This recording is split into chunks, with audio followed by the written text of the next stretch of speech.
mostly, ang daming hinang na natatanggal.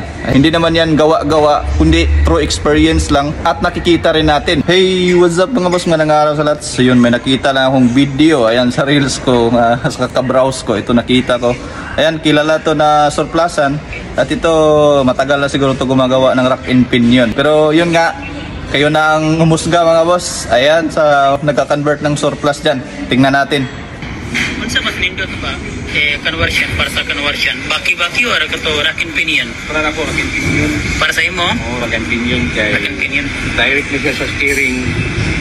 Direction na kung baki-baki pa, taas sa travel, naiid, gamay, pinakasitan.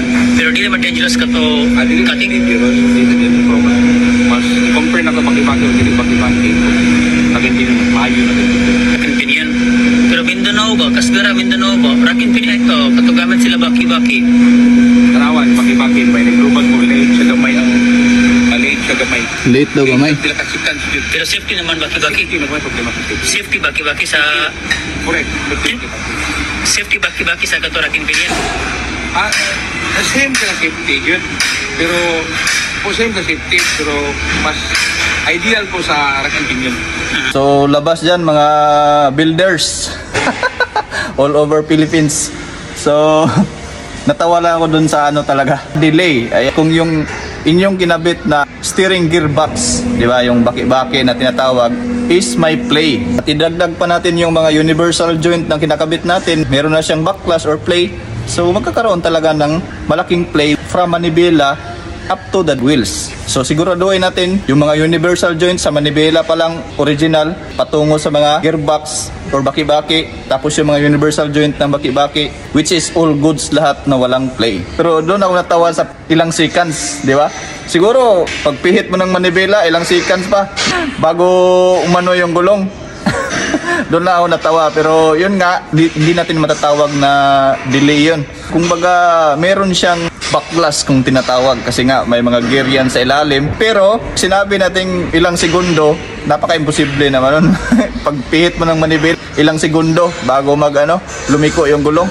Hindi sana yung mga naggumagamit dyan ng baki-baki, sa alignment pa lang, wheel alignment pa lang, bagsak na kayo, di ba? So ang main point talaga mga boss kung bakit yung pabor ako sa baki-baki conversion, ito yung sagot ko dyan mga boss.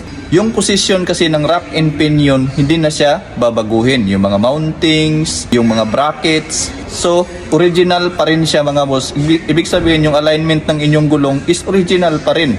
At saka ito pa mga boss, hindi pinapakialaman yung rack and pinion. So original pa rin siya mga boss. Kaya para sa akin, yun ang mas safer way para mag-convert. Pero hindi ako 100% against doon sa putol rack-in. Kasi may mga gumagawa niyan na matibay, attested na.